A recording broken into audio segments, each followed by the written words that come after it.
মাননীয় মুখ্যমন্ত্রী মমতা বন্দ্যোপাধ্যায় আরামবাগ লোকসভাবাসীকে যেভাবে আরামবাগ প্রফুল্লচন্দ্র মেডিকেল কলেজ উপহার দিয়েছে, এর জন্য আমরা গর্বিত, আমরা আনন্দিত, আমরা আপ্লুত। তার সাথে সাথে এত সুন্দর একটা ইনফ্রাস্ট্রাকচার আরও উন্নত থেকে উন্নত জায়গায় যাচ্ছে।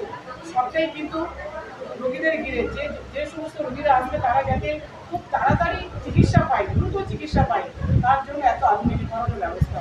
এটাকে আরও একবার দূর থেকে আরামবাগের মাটি থেকে ওনাকে আমরা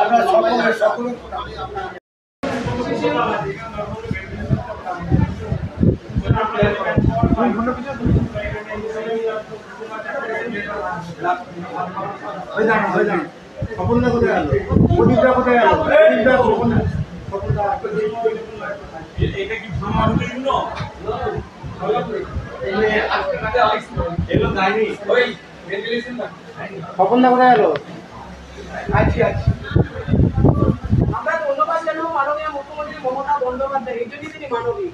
আরামবাগবাসীকে যে মেডিকেল উপহারটা দিয়েছেন, এটা মানে ওনাকে শতকোটি প্রণাম জানাই।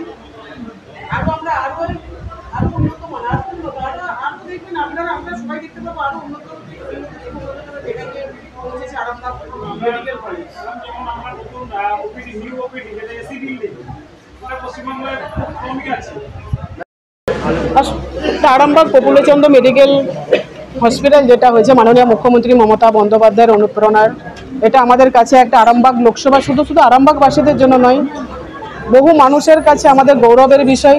তার কারণ আমাদের ছোটোখাটো বিষয় নিয়ে আমাদেরকে কলকাতা বর্ধমান যেতে হতো, সেটা আমরা এই আরামবাগ মেডিকেল কলেজে তার চিকিৎসাটা, আমরা প্রপার চিকিৎসাটা পাবো। আজকে মূলত যে বিভাগটা ওপেন করা হলো, সেটা কোনো পেশেন্টকে এসে বসে থাকতে হবে না। পেশেন্ট এসে একটা রেস্টে আগে থাকবে, রেস্টে থাকার পর তার কোন ধরনের চিকিৎসা দরকার সেটা তার পরীক্ষা নিরীক্ষা করে তাকে সেই বিভাগে পাঠানো হবে। যে পেশেন্টটা এসে যেন বুঝতে না পারে আমি কোথায় এসেছি। এত সুন্দর একটা স্ট্রাকচার, বেড 20টার মতো বেড দেওয়া হয়েছে, বা এয়ার কন্ডিশন একটা এসি টেসি একটা খুব সবটাই খুব সুন্দর এবং পরিপাটি।